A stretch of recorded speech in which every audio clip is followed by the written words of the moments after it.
Hello dear students, I hope you guys are doing well. आज हम लोग research methodology subject में start करेंगे हाइपोथेसिस। जैसे कि रिसर्च में हाइपोथेसिस का एक बहुत ही इम्पॉर्टेंट मतलब होता है। बट इससे पहले कि हम लोग इस रिसर्च में इसकी क्या मतलब होता है, ये क्या टाइप्स होते हैं, पहले तो हम लोग ये जानना चाहेंगे व्हाट इज़ हाइपोथेसिस। जैसे कि लिखा हुआ है, हाइपोथेसिस लाइक गेस और प्रेडिक्शन।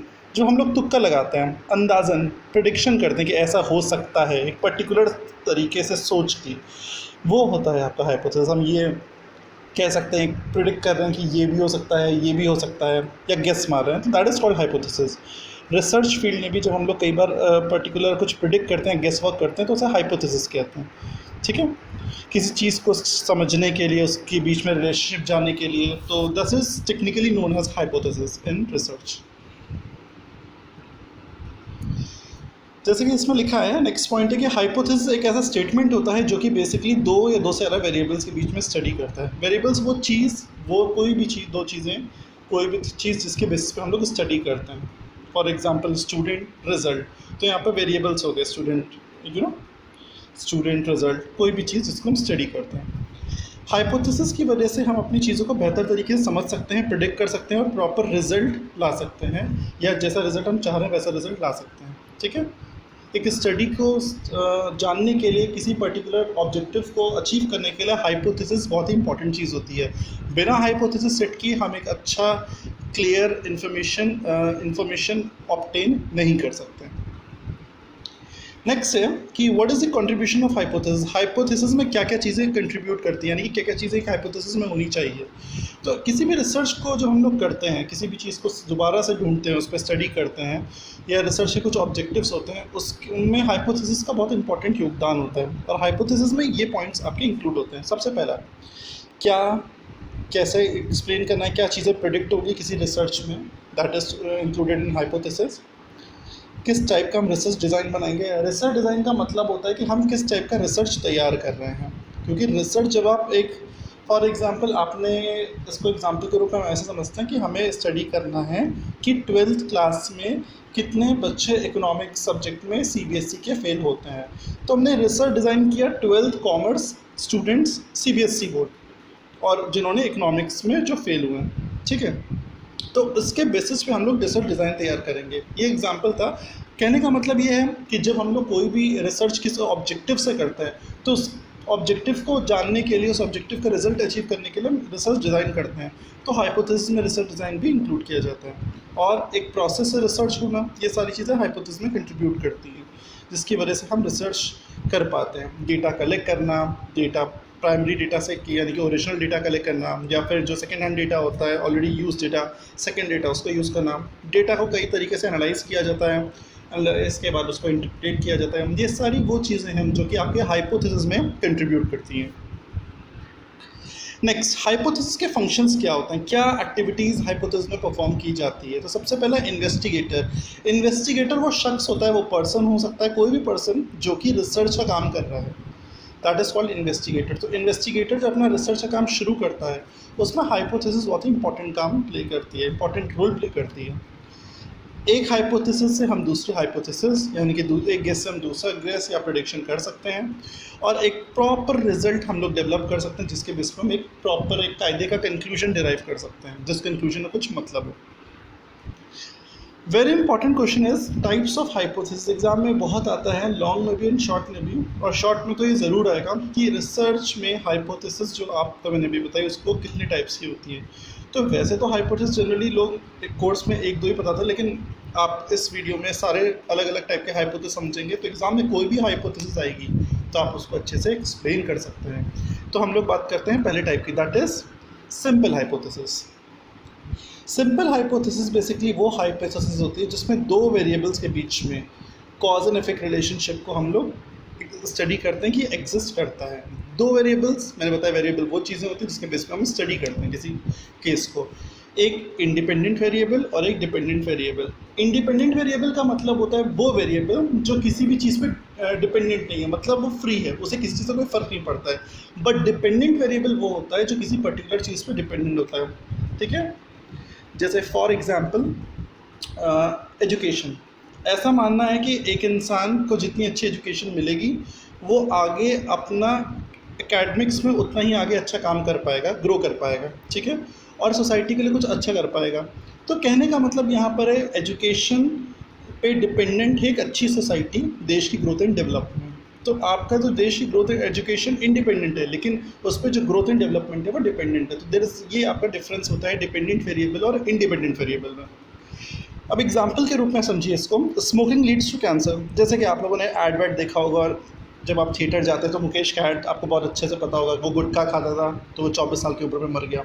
ऐसे करके कई अवेयरनेस ऐड आते हैं जो गवर्नमेंट करती है ताकि कैंसर को रोका जा सके, कैंसर के पेशेंट्स को क्या कहते हैं कमी लाई जा सके कि अगर आप स्मोक करेंगे तो आपको कैंसर होगा।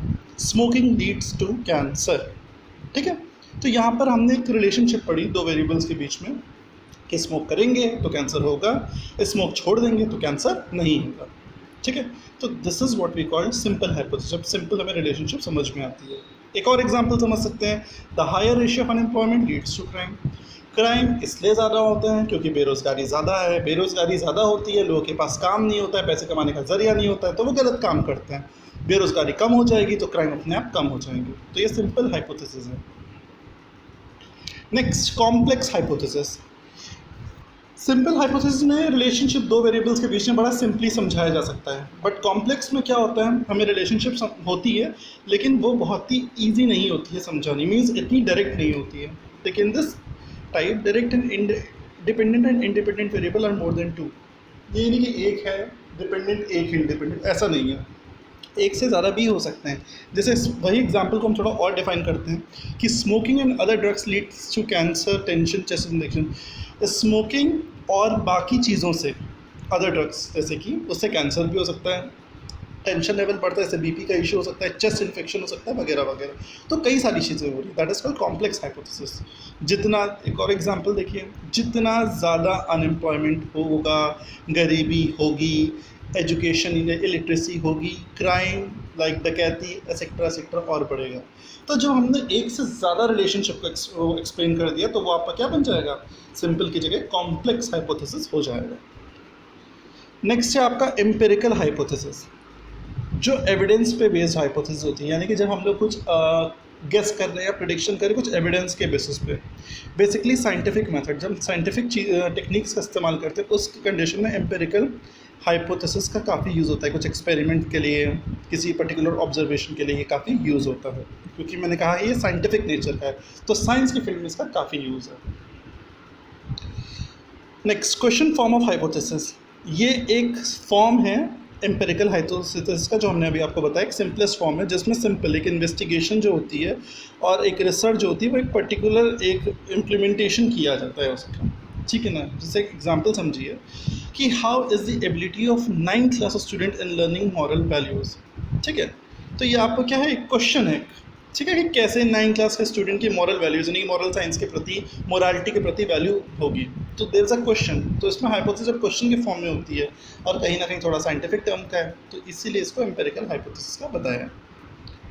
Next, very very very important is your null hypothesis. Exam में नल हाइपोथेसिस क्वेश्चन एक ज़रूर आता है, तो आप लोग इसको और ध्यान से समझिएगा।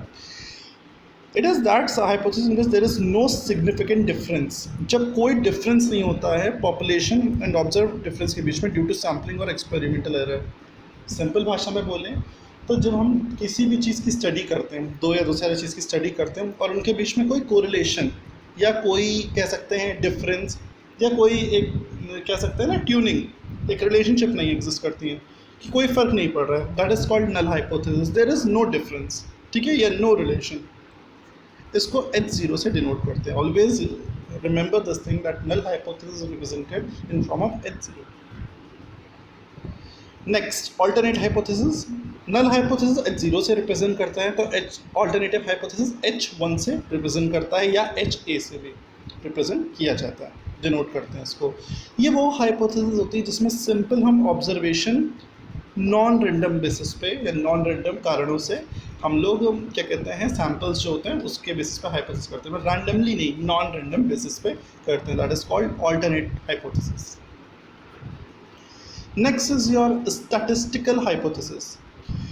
जब हाइपोथेसिस जो हमने अज्यूम किया या जो हमने प्रिडिक्ट किया उसको हम लोग स्टैटिस्टिकली चेक कर सकते हैं या फिर वेरीफाई कर सकते हैं, that is technically known as statistical hypothesis.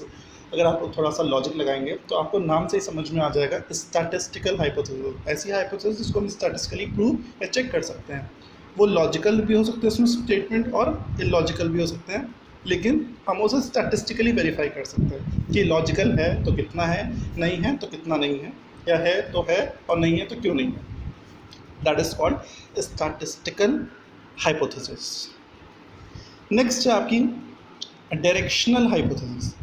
जैसे कि समझ में आ रहा है आपको, डायरेक्शनल हाइपोथेसिस का मतलब होता है जो हाइपोथेसिस एक पर्टिकुलर डायरेक्शन की रिलेशनशिप किस डायरेक्शन में जा रही है दो या दो सारा वेरिएबल्स के बीच में, यानी कि इंडिपेंडेंट और डिपेंडेंट वेरिएबल जो मैंने आपको बताया था उनके बीच में जो स्टडी हम कर रहे हैं, रिलेशनशिप की स्टडी कर रहे हैं, वो किस पर्टिकुलर डायरेक्शन में जा रही है, पॉजिटिव, नेगेटिव, ठीक है, या कि किसी और डायरेक्शन में। That is called directional hypothesis. Example के रूप में समझिए, high quality of nursing education will lead to high quality of nursing practice skill.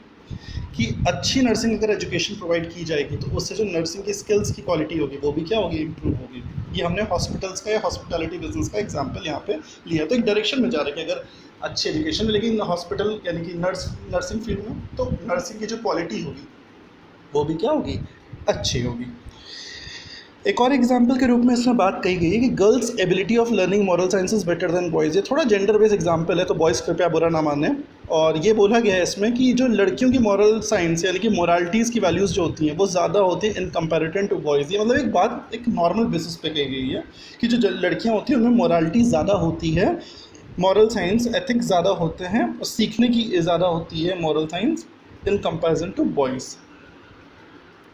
Next है आपका non directional hypothesis. Just directional hypothesis के अपोजिट, जब दो वेरिएबल्स यानी कि डिपेंडेंट वेरिएबल्स और इनडिपेंडेंट वेरिएबल के बीच में एक पर्टिकुलर रिलेशनशिप नहीं देखी जा सकती या प्रिडिक्ट नहीं कर पाते कि वो पॉजिटिव जा रही है, नेगेटिव जा रही है या कैसी जा रही है, because there is not any sort of direction, एक पर्टिकुलर डायरेक्शन में नहीं जा रही है, तो उसे हम नॉन डायरेक्शनल हाइपोथेसिस कहते हैं। जैसे एग्जाम्पल के रूप में देखिए, स्टूडेंट टीचर का जो रिलेशनशिप होता है वो स्टूडेंट की लर्निंग को अफेक्ट करता है। तो यहाँ पे एक डायरेक्शन नहीं है कि स्टूडेंट टीचर रिलेशनशिप से स्टूडेंट की लर्निंग को कोई फर्क नहीं पड़ेगा, ठीक है ना। There is no particular direction इस बात में, तो आप हाइपोथेसिस ये नॉन डायरेक्शनल होगी, ठीक है। Next, casual hypothesis. जब cause and effect relationship dependent और इंडिपेंडेंट वेरिएबल्स के बीच में जो होता है वो आपका कह सकते हैं एक पर्टिकुलर प्रेडिक्शन के बेस पे होता है जो कि कैजुअल नेचर की होती है, ठीक है ना, कि क्या होगा असर डिपेंडेंट वेरिएबल का इंडिपेंडेंट वेरिएबल पे। This is called casual hypothesis. This hypothesis predicts the effect of independent on dependent variable. कि वही जैसे मैंने बोला कि क्या प्रिडिक्ट हम करेंगे कि क्या इंडिपेंडेंट वेरिएबल का डिपेंडेंट वेरिएबल पे नॉर्मली असर पड़ेगा। तो एक कैजुअल तरीके से जो हाइपोथेसिस हम इस्टेब्लिश करेंगे वो कैजुअल हाइपोथेसिस आपकी होगी। नेक्स्ट है आपका एसोसिएटिव हाइपोथेसिस। एसोसिएटिव हाइपोथेसिस, जब एक एसोसिएटिव रिलेशनशिप यानी कि ऐसा रिलेशनशिप डिपेंडेंट और इंडिपेंडेंट वेरिएबल के बीच में जिसको हम एसोसिएट कर सकें, ठीक है ना। For example, when there is change in any of the variables change also occurs in other variable. जैसे मैंने कहा प्राइस बढ़ता है किसी भी चीज़ का तो उसकी डिमांड भी क्या होती है, घटती है, ठीक है ना। This is what I am saying कि अगर प्राइस बढ़ा तो डिमांड घटी। नॉर्मल केस में बात बता रहे हैं, नॉर्मल गुड्स में बात बता रहे हैं, प्राइस घटा तो डिमांड बढ़ी। तो एक वेरिएबल में चेंज हुआ, चेंज पॉजिटिव नेगेटिव दोनों से था, दूसरे वेरिएबल में भी उससे क्या हुआ, चेंज हुआ। कंज्यूमर की इनकम बढ़ी तो उसका कंजम्पशन लेवल बढ़ गया, ठीक है। कंज्यूमर की इनकम घटी तो उसका कंजम्पशन लेवल घट गया। तो यहाँ पर भी हम देख सकते हैं कि एक वेरिएबल में चेंज होने से दूसरे वेरिएबल में चेंज हो रहा है, तो इसे एसोसिएट करेंगे, that is called associative hypothesis. Very important characteristics of hypothesis. एक हाइपोथेसिस की कैरेक्टरिस्टिक क्या होती है, ये जितनी भी हमने हाइपोथेसिस पढ़ी इन सब की कुछ कैरेक्टरिस्टिक्स होती हैं, यानी कि इनको हम वेरीफाई कर सकते हैं, इनको हम एक पर्टिकुलर सिस्टमैटिक तरीके से स्टडी कर सकते हैं बॉडी ऑफ नॉलेज के रूप में। एंड वेरी इंपॉर्टेंट, एक हाइपोथेसिस जो होती है वो बहुत लंबी चौड़ी नहीं, कहानी जो है वो है, प्रिसाइज होती है, सिंपल होती है एंड स्पेसिफिक होती है। तो मैं उम्मीद करता हूँ कि आप लोग को ये हाइपोथेसिस क्या होती है, उसके टाइप्स क्या होते हैं, उसके फंक्शंस फीचर्स क्या होते हैं, ये समझ में आए होंगे। और अगर आप लोग को समझ में आए उस वीडियो से, आप लोग अपने रिव्यूज़ दे सकते हैं और कोई भी प्रॉब्लम हो तो आप लोग मुझे कॉन्टैक्ट कर सकते हैं। Thank you so much.